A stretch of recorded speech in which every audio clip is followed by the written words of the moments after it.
Forza Horizon is one of those franchises that most people know, even if they don't normally play racing games. You've probably seen clips of somebody drifting down a mountain, speeding through a city, or driving a car that you'd never get the chance to drive in real life. And now we're 6 games into the series. But every new Forza Horizon game raises the exact same question.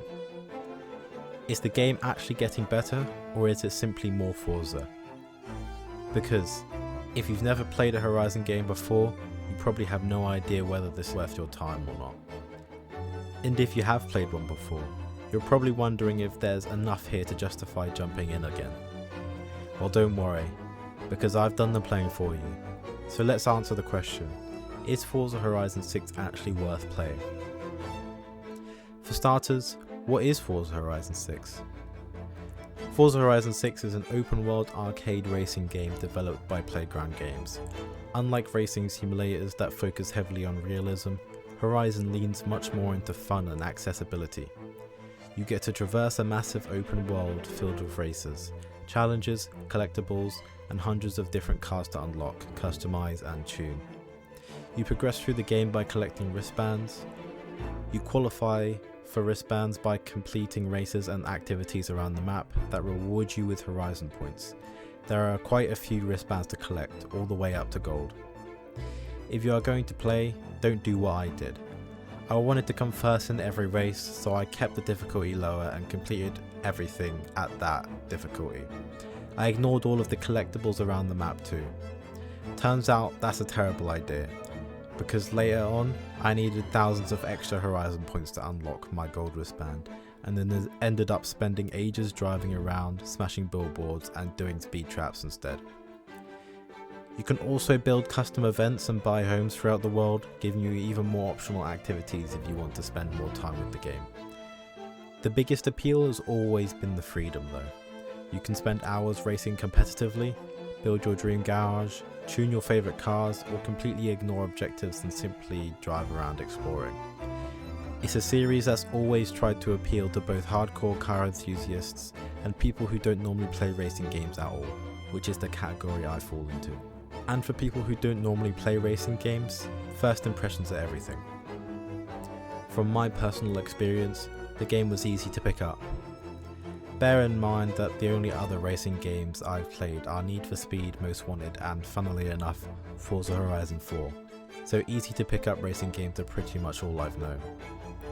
The game does a good job respecting the player's time.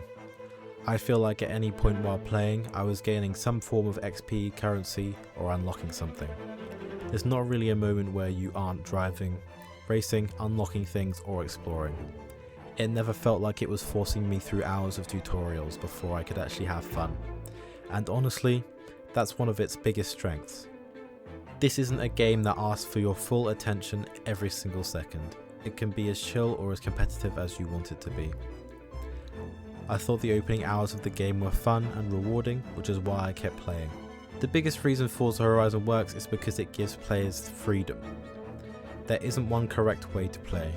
Some people will spend hours collecting cars, others will tune every car they own, some will ignore everything else and just play multiplayer, others will just drive around. The freedom also extends to the race variety itself. You're not constantly doing the same thing over and over again. Some races are essentially long straights where pure speed matters the most, some have tight corners that reward handling, and others throw you completely off-road.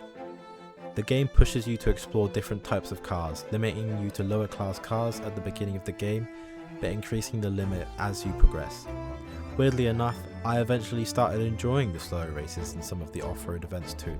That being said, it isn't perfect. I think your enjoyment will depend heavily on what you're expecting from the game. Because underneath all the marketing and the fact that they've simply replaced a 5 with a 6 in the title, it's very much a Forza Horizon game. Meaning fundamentally, the game hasn't changed much. If you've played previous entries extensively, some aspects will start to feel familiar. The core loop is still race, unlock things, get new cars and repeat. And because that core loop doesn't really change, there will be points where the game can start to feel repetitive.